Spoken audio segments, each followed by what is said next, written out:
मी नेहमी हा विचार करते की कधीही मला कुणाकडून दुःख न म्हणजे हा? नाही म्हणजे मी नेहमी कुणाकडून दुःख न हो. नेहमी मी हा विचार करते की कधीही कुणाला दुःख न देऊ. जरी त्याला दुःख झालं तर मी प्रतिक्रमण करते तर तरी काय पाप लागेल? नाही, मग नाही लागणार. आणि तुम्ही ज्ञान घेतलंय? नाही. हो, तर ज्ञान घेतल्यावर चांगल्या प्रकारे होईल. चारू वेगळी आहे, चारूकडे प्रतिक्रमण करून घ्यायचं. चारूमुळे कुणाला दुःख होत आहे, आत्म्याकडून कुणाला दुःख होतच नाही. आपण तर आत्म्याच्या जागृतीत राहू आणि चारूकडून प्रतिक्रमण करून घेऊ. तर चारूचाही दुसऱ्याला दुःख दिल्यामुळे जो गुन्हा झाला आहे तोही धुतला जाईल, पापही बनणार नाही. आणि तुम्ही शुद्धात्म्यात राहाल तर नवीन कर्मही तयार होणार नाही. समजलं का तुम्हाला? हो, बरोबर आहे. ओम प्रकाश वैष्णव. जय सच्चिदानंद. हा, बोला. मला वाटतं तर खूप, पण मला करता येत नाही. हा, हरकत नाहीये. नाही, पण जसं मला चरणविधी करायची आहे पण मला वाचू शकत नाही. हा, तर 5 मिनिटं दादाजींकडून शक्ती मागा. हे दादा भगवान, मला चरणविधी एकाग्रतेने वाचण्याची शक्ती द्या. रोज 5-10 मिनिटं अशी काढा. काढतो, पण त्यानंतरही मला शक्ती मिळत नाही. हो, पण कुठे टाईम बिघडला आहे ते बघा. फालतू टाईम कुठे आपला वेस्ट झाला चेक करा आणि निश्चय करा की नाही, चला सकाळी चहाच्या आधीच मला अर्धा तास बसून चरणविधी करायचा आहे, दुपारी झोपण्यापूर्वी इतका विधी करायचा आहे, रात्री झोपण्यापूर्वी इतकं करायचं आहे. असा काही निश्चय करून मजबूत व्हा ना. हळूहळू संयोग मिळून जातील. नाही, त्यातही विसर पडून जातो ना. विसर पडतोय तर कुठे विसर पडतोय ती चूक सुधारा.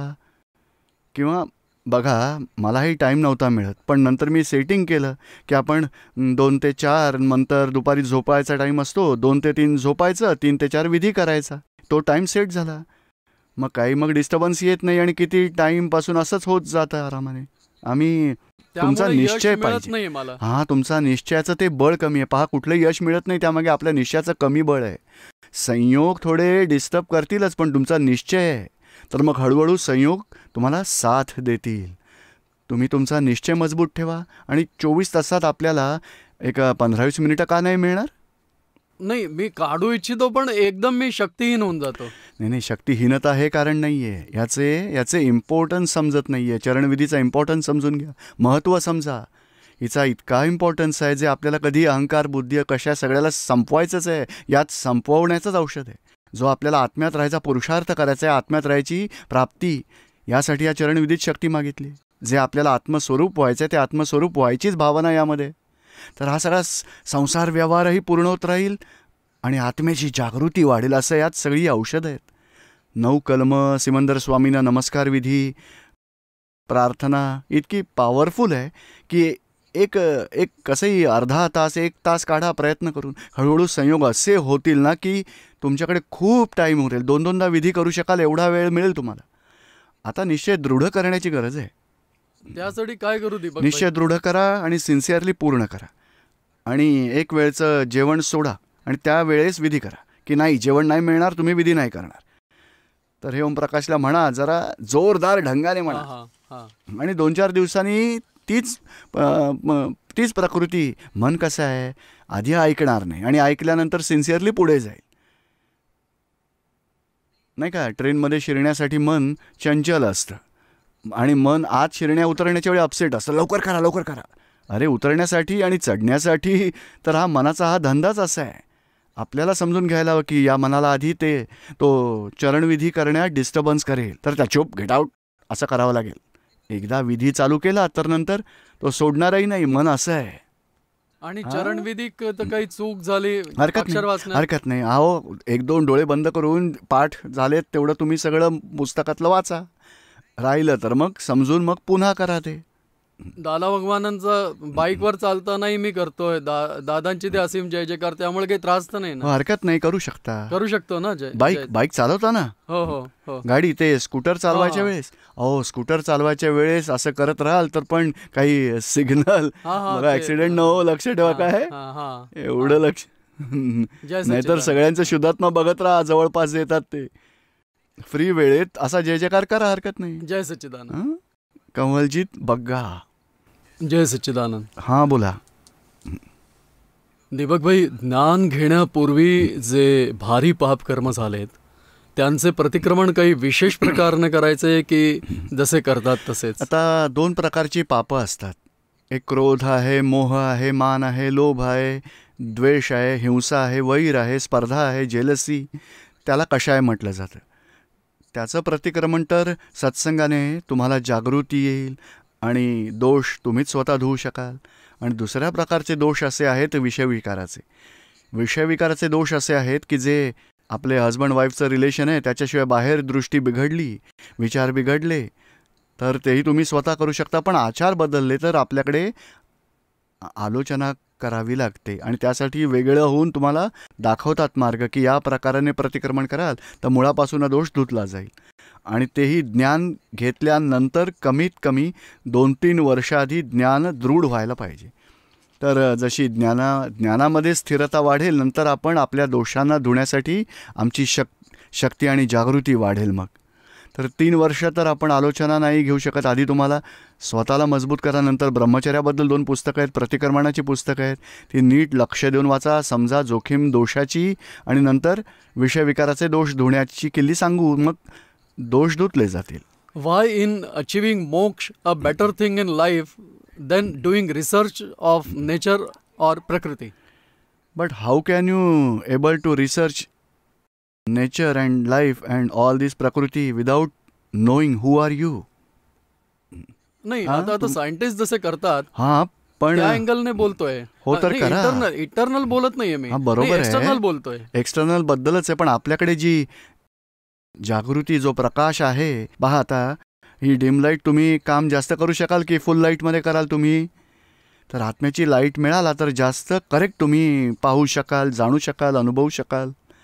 आणि दादाजींनी स्वतःच इतक्या सगळ्या गोष्टी खुल्या केल्या आहेत की आता मेहनत नाही करायची, रेडी स्टॉक आहे. Dadaji greatest scientist, spiritual scientist आहेत आणि इतकं विज्ञान हे खुलं केलं आहे की आपण संपूर्ण आयुष्यात जरी स्टडी केला तरी कमी पडेल वेळ. आपण का मेहनत करून सगळ्या दुनियेची वास्तविकता शोधून काढायची? रेडीमेड आहे तर त्याचा लाभ घ्यायचा. नाही, हा प्रश्न आहे एक्सटर्नल गोष्टींऐवजी इंटरनलवर जाणं सफिशियंट आहे का? जसं मोक्षाला तुम्ही लक्ष बनवतात, is that sufficient in life? मोक्षाचं सोडा, पण दुःख हवं का सुख हवं आहे तुम्हाला? नाही, सुख हवंय. हा, तर सुख टेम्पररी हवंय का परमनंट? नाही, but there is a need of balance. हो, बॅलन्स तर काय? बॅलन्स हा काय आहे की जे तुम्ही सांगताय ना की नेचर आणि लाईफचं सगळं करण्यामध्ये हरकत नाही आहे, पण कुणाला दुःख झालं तर डिस्टर्ब होऊन जातो. मग तो डिस्टर्ब होऊ नये, डिप्रेस झाला, टेन्शनमध्ये आला, ते रिलीज कसं करायचं तो रस्ता काढा. नाही, that is one thing. But other next question is, आमचा तर हा पॉइंट आहे की संसारात राहतानाही जी तुमची इच्छा आहे, नेचरचं इन्व्हेस्टिगेशन करायचं आहे किंवा काही आणखी करायचं आहे, पण आत राग, द्वेष, अभाव, तिरस्कार, मोह तो संपवाल तर तुम्ही बाकी सगळं जास्त करू शकाल. तुम्हाला ज्याही लाईनीत पुढे जायचं आहे. नाहीतर बघा, हे बाधा आणतील, रागद्वेष बाधा आणतील तुमच्यात. नाही, आम्ही तर असं बघितलंय की मी मेडिटेशनही केले होते, तर I have started neglecting my basic other things in life. ते बरोबर आहे. That essentially terminated in this external चीजे, म्हणजे त्या वस्तूही नाही मिळाल्या एक्सटर्नल आणि इंटरनलही चीज मिळाली नाही. हो, बरोबर आहे. पण मेडिटेशन तुम्ही स्वतः करता की कुठल्या वस्तूचं करता? नाही, मेडिटेशन करत होतो आम्ही कुठल्या तरी प्रकाराने. तर that was essentially trying to know your self. That was a purpose also. बस हीच गोष्ट आहे ना इथे बघा. नाही, प्रश्न हा येतोय जीवनात की इज मोक्ष अलोन लाईफ मध्ये असणं सफिशियंट आहे का नाही? मोक्ष हा शब्द सोडा तुम्ही. मोक्ष म्हणजे काय मानता तुम्ही? अल्टिमेटली शरीर सोडून वर जाणं? नाही, हे नाही. मोक्षाचा अर्थ आम्ही मानतो की आत्मज्ञान, who are you, who you are वगैरे हे सगळं माहित व्हावं. पण is that sufficient in life? अहो, खूप झालं. नाही, दॅट माझ्या हिशोबाने सफिशियंट नाही. सफिशियंट नाहीये. आम्ही पुढचंही सांगतो, 2 गोष्टी सांगतो. First, you realise who am I, and second, who you have to realise who is the doer behind all this happening. नाही, that alone is not sufficient. That is for us. But you are becoming escapist then. No. See, from birth to death जेही आपली कर्म आहेत ती भोगावीच लागतील. नाही, ती गोष्ट नाही. ते भोगतही जागृती मिळाली आहे तर मग आपण मुक्त राहू शकतो. व्यवहारही चालेल, आतमध्ये मुक्तीही राहील. नाही, मुक्ती मिळणं नाही. Not be your in life is such. नाही, तुम्ही हा आपला व्ह्यू पॉइंट आहे. तुमचा जो व्ह्यू पॉइंट आहे, you are correct. You can go ahead, no problem. Okay. Next हे होतं की यातच हे सेम त्याच्याशीच रिलेटेड आहे. जसं की if is moksha is achieved but at what cost? Moksha मिळाल्याने पीस नक्कीच मिळतंय तुम्हाला. There is no doubt about it. Rebirth पासून सुटका मिळते, यात काही शंका नाही आहे. शांतीच मिळते. अल्टिमेटली मोक्षाव्यतिरिक्त दुसरं काहीच मिळत नाही असं दिसतंय. त्याचं is that sufficient in life? नाही, तुम्ही आपल्यासाठी तर अनंत अवतारात मोठमोठे राजा महाराजा झाले, शेठ लोक झाले, त्यांनी लग्न केली, पण एवढंच बाकी राहिलं की मी स्वतः कोण आहे ओळखलंच नाही. आणि ते न ओळखल्यामुळे अनंत अवतारातून आम्ही भटकतोय. आणि हे मिळालं, सगळ्या शास्त्रांनी हेच सांगितलं की मी स्वतः कोण आहे त्याला शोधा. आणि एकदा रिअलाईज झालं, that is ultimate goal of human life. And once he achieved, this is sufficient for whole life and for infinite life. नाही, जसा बघा तुम्ही प्रकृतीचे रिसर्च करता, हे research वेर युअर नाही, रिसर्चला सोडा करा. ते मी सांगत नाही तुम्हाला. एक्झिस्टिंग ज्या गोष्टी आहेत, सायंटिफिक गोष्टी शोधून, if you are utilising them and peacefully, जर तुम्ही लाईफमध्ये राहू शकाल तर what is wrong in that? Not at all. तुम्हाला पुढे जायचं आहे, यू कॅन गो अहेड. पण ज्याला काय, what I am saying is there is the need of balance rather only going for moksha. That's my basic point. आमचं काय म्हणणं आहे तेही समजून घ्या आणि जी तुमची इच्छा आहे ती पूर्ण करा. त्यात काय हरकत आहे? नाही, त्यात काही हरकत नाही, बस तेवढंच तर. पण एम्फसिस तुमचं या लोकांचं फक्त हेच असतं की फक्त मोक्ष alone is in the life. दुसरं तर करतोच आहोत. कोणी लग्न करतो, कोणी इंजिनियर होऊन आपला बिझनेस करतोय, आपापल्या जीवनात तर पुढे जातातच आहेत. नाही, पण हायेस्ट गोल मोक्षला का म्हणता? प्रश्न हा म्हणायलाच हवं, कारण अनंत अवताराने हेच प्राप्त नाही केलं. इतकंच नाही प्राप्त केलं, बाकी सगळी मुलं मोठमोठे सायंटिस्ट होऊन गेले, मोठमोठे राजा महाराजा झाले, सगळे हिंदुस्थानचे प्रेसिडेंटही होऊन गेलेत. पण मग स्वतःला कधी जाणूनच घेतलं नाही स्वतः कोण आहे. मी प्रेसिडेंट आहे मानतात, मी इंजिनियर आहे मानतात, मी डॉक्टर आहे मानतात, मी स्वतः कोण आहे हे कधी ओळखलंच नाही. आणि तेच संसारात भटकण्याचं कारण आहे. हे एवढंच सफिशियंट. कृष्ण भगवंतांनी अर्जुनाला इतकंच मिळवून दिलं होतं की तू स्वतः अर्जुन नाहीस, तू आत्मा आहेस, आणि उरलेलं जे युद्धाचं कर्म आहे ते पूर्ण कर. त्यातून सुटकारा नाही, पूर्ण करावंच लागेल. दॅट इज फर्जियात, duty bound. You cannot escape from that duty bound, but you have to realise will bound things, who am I and who is the doer, and that is enough, more than enough in this life from our viewpoint. From your viewpoint, whatever you say is okay. Okay, thank you. जय सच्चिदानंद. हो, जय सच्चिदानंद की. हां, बोला. माझा प्रश्न हा आहे की तुमच्या सत्संगात येतं एक शुद्धात्माचा खूप वेळा उल्लेख आला आहे. तर शुद्धात्माचा जन्म शुद्धात्म्यानेच झाला असेल ना? आणि जेव्हा अशुद्ध आत्मा आणि परमात्मा एकच आहे, तर आत्माही अशुद्ध होत असेल का कोणी? तर अशुद्ध आणि शुद्धचे हे समजत नाही आहे मला. थोडं समजावा याला. हे काय आहे, आत्मा तर शुद्धच आहे, पण तुमची बिलीफ बिघडली. मी बिघडलो, मी गुन्हा केला, मी चूक केली. तर तुमची बिलीफ सुधारण्यासाठी तुम्हाला सांगितलं की तुम्ही असं म्हणा की मी शुद्धात्मा आहे. आत्मा तर शुद्धच आहे. हा व्यवहार आत्मा उभा राहिला आहे अज्ञानतेमुळे, आणि तो व्यवहार आत्मा, त्याला अशुद्धीची बिलीफ झाली की मी गुन्हा केला, मी असं केलं, मी तसं केलं. तर त्याला, या अज्ञानीला हे ज्ञान घ्यावं लागतं की बुवा तुम्ही तर अज्ञानी जे आहात, अज्ञानतेमुळे तुम्ही मानता की मी हा भारतभूषण आहे, मी हे केलं, मी ते केलं, मी चांगलं केलं, वाईट केलं. ते तुम्ही करतही नाही, तुम्ही भारतभूषणही नाही, स्वतःच तुम्ही आत्मा आहात. हा स्वतः आत्मा आहोत, तर मग आपण अशुद्ध आत्मा शुद्ध नाही. बघा, एखादा माणूस डॉक्टर आहे, पण एखाद्या पेशंटकडून पैसे घेतले तर लोक म्हणतील हा चोर डॉक्टर आहे, चोर आहे असं म्हणतील. त्यालाही वाटेल की मी चोर आहे, त्याचा डॉक्टरपणा सुटला. तरीही बिलीफ बिघडले. बिलीफ आणि आत्म्याचं द्रव्य बिघडलं नाही आहे, आत्म्याचे गुणधर्मही बिघडले नाही आहेत, आत्म्याचं द्रव्य गुण पर्याय शुद्धच राहिले आहेत. हा विशेष भाव उत्पन्न झाला आहे संयोगाच्या दबावामुळे, आणि विभाविक आत्मा उभा राहिला आहे. दुसरा आत्मा बिलीफ आत्मा, आणि बिलीफ आत्म्याला बिलीफ आहे की मी चूक आहे, मी रॉंग आहे, तर त्याला बिलीफ देतो की नाही तुम्ही शुद्धच आहात. आणि जेव्हा शुद्ध राईट बिलीफ मिळाली, हळूहळू मूळ आत्म्याबरोबर अभेद्य होऊन जाईल. हे विलयपणाचं, बुद्धी आणि अहंकाराने विलयपणा उभा राहिला आहे. बुद्धी अहंकार विलय होईल तर तुमचं भगवंताशी अभेद्य होईल. नाही, जेव्हा आत्म्याचे समजून घेऊ की आत्मा सो परमात्मा, तर आत्मा प्रारंभापासून शुद्धच आहे ना. आपण अजून शुद्धच ऐकले आणि मग शुद्धच कायला गेली आहे ती खरी गोष्ट. आत्मा तर शुद्ध पहिल्यापासून, अशुद्ध शब्दापासून शुद्ध लावून दिले, तर हे समजत नाही मला. नाही, अजून तेच तर सांगतो. तुम्ही भारतभूषण आहात की कोण आहात, काय सांगाल? आपले जे भौतिक नाव आहे तेच सांगू. हो, भौतिक नाव बरोबर आहे, आणि भारतभूषणच्या पायाला काही त्याच्यामुळे जंतू मेले तर तुम्हाला काय वाटेल? मी मारलं असं म्हणाल का? की माझ्यामुळे हे दोन उंदीर मेले, ही पाल मेली दार बंद करण्याच्या वेळी, तर तुम्हाला दुःख वाटेल का नाही? का आनंद होईल? नाही, बिलकुल. जर तो अहंकारला आहे आणि संपून जातो तर मग काही वाटणार नाही. अहंकाराला दुःख वाटतं तर अहंकाराला ज्ञानाची गरज आहे की नाही, हे करणारा मी नाहीये, मी स्वतः कोण आहे. हा अहंकार का उभा राहिलाय? कारण आत्म्याची ओळख पटलीच नाहीये त्याला हेच माहिती आहे की मीच भारतभूषण आहे. तर आत्मा स्वतः आहे तर त्याला अनुभवही नाहीये, त्याला ज्ञानही नाहीये, त्याचे भानही नाहीये. यासाठी मी भारतभूषण आहे हे मानलं, त्याला ज्ञान द्यावं लागतं. मी आहे तो आत्मा म्हणत नाही, हा मध्ये उभा राहिला आहे. याला अहंकार म्हटलं जातं. तर अहंकार अज्ञानी झाला, त्याला ज्ञान मिळतं की मी एक अज्ञानता आहे तोपर्यंत, अज्ञानता आहे तिथपर्यंत अहंकार आणि बुद्धी उभे राहिलेत. जेव्हा ज्ञान मिळेल तेव्हा अहंकाराचा विलय होईल आणि आत्मा हा तर शुद्धच आहे. दीपक भाई, माझा हा प्रश्न नाहीये.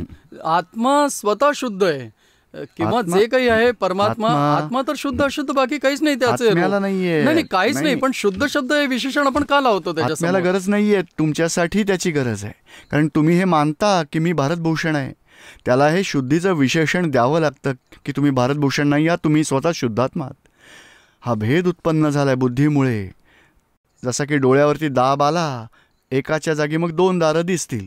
म्हणजे हे शरीर बिघडलं नाहीये, दाब आलाय. आत्मा तर शुद्धच आहे. तर आम्हीच केलाय ना शुद्ध अशुद्ध, तर झालाच आहे. नाही पण नको ना व्हायला. नाही, पण तुम्हाला केव्हा कळलं की आत्मा शुद्ध आहे? नाही, अरे आपल्याला तर आधीपासूनच माहित होतं ना. बस मग आत्मा शुद्ध आहे, राहू द्या. नाही, शुद्ध शब्द तो आत्मा सो परमात्मा, तेही खरं आहे. सध्या आत्मा सो परमात्मा आहे, आत्मा शुद्ध आहे, तर आपल्याला काय फायदा झाला? तुमच्या पायाखाली तो उंदीर मेला तर तुम्हाला दुःख वाटलं ना. तर मग तो आत्मा शुद्ध आहे, आत्मा परमात्मा आहे, फायदा काय झाला तुम्हाला? तर याला कोणी मारलं? कोण शुद्ध आहे यात? तुम्ही शुद्ध आहात की बिघडलायत? तर ज्याला गरज आहे, मी आहे जो मानता, मी भारतभूषण आहे, मला शुद्ध दृष्टीची गरज आहे. आत्म्याला गरज नाहीये, आत्मा तर शुद्धच आहे आणि शुद्ध आहे. यासाठीच अनंत अवतारांपासून अज्ञानतेचं जे आवरण होतं ते अनंत अवतार सुधारायची गरज पडत नाही, कारण शुद्धच आहे. झालं काय की मी तुम्हाला एक्झाम्पल सांगतो. एक सोन्याची बांगडी बघा, समजा की ही सोन्याचं बँगल जिवंत असती तर काय म्हणाली असती? मी बँगल आहे, मला हे लोक मारतील, उद्या अंगठी बनवतील. तर सोनार काय म्हणेल? तू बांगडी नाही आहेस, तू अंगठी नाही आहेस, तू तर शुद्ध सोनं आहेस. पण सोनं बिघडून गेलंय का? बिघडलं नाहीये, पण त्याला ही रॉंग बिलीफ झाली आहे की मी बँगल आहे. अवस्था रूप स्वतः झालंय. तत्वदृष्टी मिळाली तर मग त्याला गरज नाही आहे शुद्ध, तर फक्त अवस्था दृष्टी सुटून शुद्धापर्यंत आला, नंतर शुद्ध म्हणायची गरजही नाही राहणार. मी अवस्था दृष्टी उत्पन्न झाली आहे, यासाठी तिला सांगावं लागेल की तू बांगडी नाही आहेस, तू अंगठीही नाही आहेस, तू स्वतःच सोनं आहेस. सोन्याला गरज नाहीये, सोनं तर बिघडलंच नाहीये. हो, तर आत्मा सोनं आहे, त्याला हे विशेषण लावून शुद्ध अशुद्ध लावून त्याचा अपमान नाही करत का आपण? त्याला नाही करायचंय. मी पती आहे, मी पुत्र आहे, कोण मानतं? नाही, तुम्ही पती आहात, लग्न केल्यात का तुम्ही? हो, खुश आहे, लग्न आहे, फर्स्ट क्लास. तर मी पती आहे मानता का नाही? तर हा पती आहे मानणारा कोण आहे? तो आत्मा मानतो की दुसरा कोणी मानतो? सांगा. भौतिकात तर ही सगळी कामे करावीच लागतात, पण अध्यात्मात नाही. त्यात शुद्ध अशुद्ध लावून आपण त्याच्या पर्यायाची विशेषण लावून आपल्या समजायचं, म्हणजे नाही, हेच समजायचं आहे मला. ते विशेषण कोणाला लावावं लागतं? विशेषण जो बिघडलाय त्याला द्यावं लागतं की तू बिघडला नाहीयेस, तू तर शुद्ध आहेस. एकदा का शुद्ध झाला, आत्म्याला गरजच नाहीये. तुमची बिलीफ बिघडली की मी याचा पती आहे, मी यांचा पुत्र आहे, मी जावई आहे, माझं लग्न झालं आहे. आत्मा लग्न झालेला असेल कधी? तर हे जी मी भारतभूषण आहे, मी पती, ती रॉंग बिलीफ वाला तुम्हीच आहात. त्यांना राईट बिलीफ देतो की तुम्ही शुद्धात्मा आहात. आत्म्याला गरज नाहीये. यासाठी दादाजींनी काय सांगितलं आहे? 2 प्रकारचे आत्मा आहेत.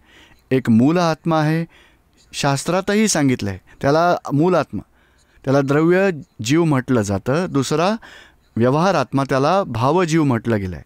तो भावजीव त्याला सांगितलं जातं, अरे तू शुद्ध आहेस, अच्छा जागृतीत राहा. शुद्धता म्हणजे काय की भारतभूषणच्या शरीराने कितीही गुन्हे झालेत तरी आत्मा बिघडणार नाही असा शुद्ध आहे, अशा जागृतीत राहा की नवीन कर्म तयार होणार नाहीत आणि जुनी कर्मफळं संपल्यानंतर मुक्ती अनुभव कराल तुम्ही. आत्म्याला मुक्तीची गरज नाही आहे. अहंकार बंधनात आला आहे अज्ञानतेमुळे, त्याला मुक्ती मिळेल. हा अज्ञानतेवाला आहे, त्याला ज्ञानाची गरज आहे. आत्म्याला काही गरजच नाही आहे. आणि तुम्ही आत्म्याला शुद्ध म्हणा किंवा अशुद्ध म्हणा, त्याला काही नुकसानही नाही आहे, फायदाही नाही आहे, त्याला काही देणं घेणंच नाही आहे. पण तुम्हाला भ्रांती झाली आहे, यासाठी तुम्हाला शुद्धतेची दृष्टी द्यावी लागते. समजलं का तुम्हाला? हो हो हो. आपण कसं जाणावं की आपण मोक्ष स्थितीकडे जातोय? ते तर अनुभवात. महात्मा जे मोक्ष स्थितीकडे जात आहेत, हां, त्याचं काय आहे? त्याचं काय त्याला सिस्टम त्याला अनुभव होतो. दखल बंद होते, रागद्वेष बंद होतात, दुःखांपासून मुक्ती अनुभवास येते आणि स्वतःचे दोष दिसतात, समोरचा निर्दोष दिसतो. अशी हळूहळू स्थिती वाढत जाते आणि संसार व्यवहारात जी दखल होत होती ती बंद होत जाते. आणि त्याच परिस्थितीत जे आधी भोगायचं होतं ते भोगणं बंद होऊन जातं. कोणी अपमान केला, कोणी नुकसान केलं, रागद्वेष नाही होत त्याला. तर अनुभव येतो की आधी मला खूप दुःख व्हायचं, आता काही नाही होत, तर मी मुक्त झालो असा स्वतःला अनुभव होतो. समजलं का तुम्हाला? जय सच्चिदानंद. मोक्ष म्हणजे तमाम दुःखांपासून मुक्ती. कोणी अपमान केला, कोणी नुकसान केलं, कोणी काही ॲक्सिडेंट झाला, घरात मृत्यू झाला, अरे आपलाही मृत्यू 2 तासानंतर होणार आहे, तर काही भीती नाही आहे, शोक नाही आहे, भय नाही आहे, वेदना नाही. आणि आतून वाटतं की हे तर कापड आहे, फाटणार आहे, मला काही होणारच नाही आहे, मी तर शाश्वत आहे, अविनाशी आहे, असा अनुभव राहतो त्याच्याकडे. देवाबाई, मी प्रतिक्रमण तर करतो, पण काही सामायिकीच्या वेळेस मी काहीच करू शकत नाही. मी मागचं सगळं विसरून गेलोय आणि आठवत नाही. डोळे बंद करतो तर मला दीपकभाई आणि दादा भगवानांशिवाय काहीच लक्षात राहत नाही. काही हरकत नाही, पण सामायिकी काय समजून घ्या. प्रतिक्रमण आपण ज्या गोष्टीचं करतो कोणत्या कारणानं झालं ते समजून घ्या. राग आला कुणावरती, कोणत्याही कारणाने राग आला ते बघण्यासाठी सामायिक आहे. आणि नाही काही आठवत तर सोडून द्या. संपूर्ण दिवस सकाळपासून रात्रीपर्यंत प्रीतमने काय केलं ते तुम्ही बघू शकता की नाही. सकाळी उठलात तर आधी देहाची क्रिया बघा, जेवण, खाणं, चहा, नाश्ता, काम केलं सगळं. नंतर मनाच्या क्रिया बघा की मनामध्ये काय विचार आले. नंतर वाणीच्या क्रिया बघा, कुणाबरोबर काय बोललं गेलं ते बघणं, ती सगळ्यात वरच्या दर्जाची सामायिकी आहे. प्रीतमचे फाईल 1ची वाणी, विचार, व्यवहार, वर्तन सगळं बघणं तेच सामायिक आहे. समजलं का तुम्हाला? पण मागच्या जीवनाचं मला काहीच आठवत नाही. काही गरज नाही आहे. आठवलं तर ठीक आहे, नाही आठवलं तर हरकत नाही. आपण वर्तमान सुधारूया, वर्तमानात ज्ञाता द्रष्टा राहूया. फाईल 1च्या विचार, वाणी, वर्तनाचा पुष्कळ झालं. चालेल. हां.